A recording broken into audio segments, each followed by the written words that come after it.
thank G.T. Thompson, my colleague from Pennsylvania, our subcommittee chairman on the nutrition subcommittee, for his leadership. G.T. Thompson deeply feels about the condition that people have who may be living in poverty, who may have suffering from food insecurity for themselves and their family. And I can say, Chairman Thompson, it has been a pleasure to serve for the last 15 months under your leadership on the Nutrition Subcommittee. The reforms that we're seeking to implement in H.R. 2 in the SNAP program in this 2018 Farm Bill are truly intended to assist people out of dependency and into employment. I have heard from so many employers throughout my district in the Catskills and Hudson Valley and in central New York that they have jobs available, but they simply can't find qualified people to meet those jobs and to fulfill those responsibilities. In fact, this morning in the Budget Committee, we had the director of the Congressional Budget Office before us, and one of the topics that was raised was the fact that there are very low workforce participation rates among people, able-bodied people between 18 and 65 in our nation. And this is part of the problem, that we have a workforce participation rate nationally of approximately 63%. A number of the counties that I represent in the 19th Congressional District in New York State, that workforce participation rate for able-bodied, employable people between 18 and 65 hovers at 60% or slightly below 60%. There are plenty of jobs that are there, but unfortunately people do not have the skills, the training, sometimes the work ethic, and the notion of what it means to get up and go to work every day and meet the need of that employer and customers of that employer. So this is a real serious issue in our country.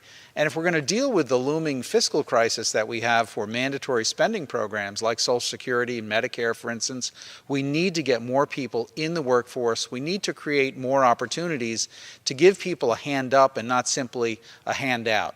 Now, one of the things that is truly important about the SNAP reforms that Chairman Thompson and Chairman Conaway are leading the way in H.R. 2 on in this 2018 Farm Bill is we are going to make it easier for people who are on the SNAP program to qualify for the program without having every nickel of any asset that they possibly have to count against their qualification. So for instance, this legislation will allow a family on SNAP to have a savings account of up to $2,000 without that counting against the asset test. Today, that simply isn't the case. So a family that might need money for fixing their car or having their kids go to the orthodontist or the dentist, or some other kind of family emergency to buy a washing machine, for instance, they're not even allowed under SNAP asset test rules to have a $2,000 savings account. That's wrong, and it's simply an outmoded notion that we've precluded that. The other thing that I think is very interesting in this proposal, in this reform proposal, is that we're going to raise the asset test on a value of an automobile from about $4,650 to $12,000. I represent a rural part of upstate New York. My district is larger than the state of Connecticut. Many times people have to drive 40, 50 miles one way to get to a job.